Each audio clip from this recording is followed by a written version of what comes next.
എല്ലാവരെയും വീട്ടിലേക്ക് വിളിക്കരുത്. കൗശലക്കാരൻ്റെ ഉപായങ്ങൾ നിരവധിയാണ്. കൂട്ടിലടച്ച പക്ഷിയെപ്പോലെയാണ് അഹങ്കാരിയുടെ മനസ്സ്.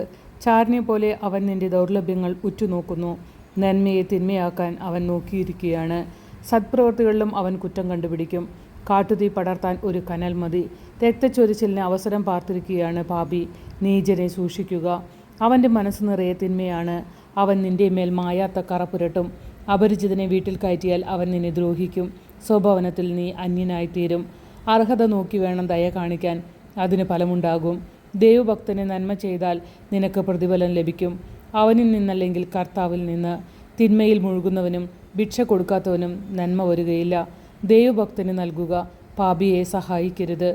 എളിയവന് നന്മ ചെയ്യുക, എന്നാൽ ദൈവഭയമില്ലാത്തവനെ സഹായിക്കരുത്. അവന് ഭക്ഷണം കൊടുക്കരുത്, അവൻ നിന്നെ കീഴടക്കും.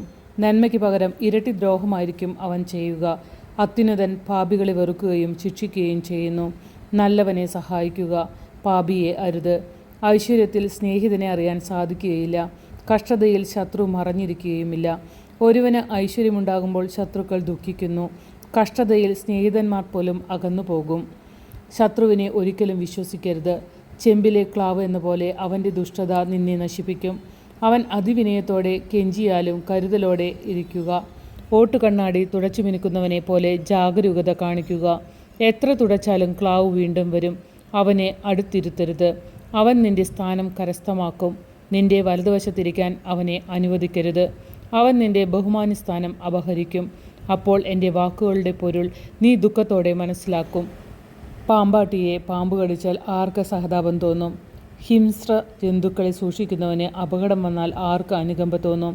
പാപിയുമായി സഹവസിക്കുകയും പാപങ്ങളിൽ മുഴുകുകയും ചെയ്യുന്നവനോട് ആർക്ക് സഹതാപം തോന്നുകയില്ല?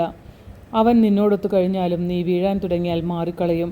ശത്രു മധുരമായി സംസാരിച്ചാലും കുഴിയിൽ ചാടിക്കാനായിരിക്കും അവൻ്റെ ആലോചന.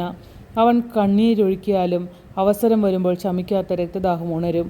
നിനക്ക് ആപത്ത് വരുമ്പോൾ അവൻ നിന്നെ സമീപിക്കും. സഹായം നടിച്ചുകൊണ്ട് കുതികാലിൽ ചവിട്ടി അവൻ നിന്നെ വീഴ്ത്തും. അപ്പോൾ അവൻ തലകുലുക്കി കൈയടിച്ച് അടക്കം പറഞ്ഞ് തൻ്റെ യഥാർത്ഥ ഭാവം വെളിപ്പെടുത്തും.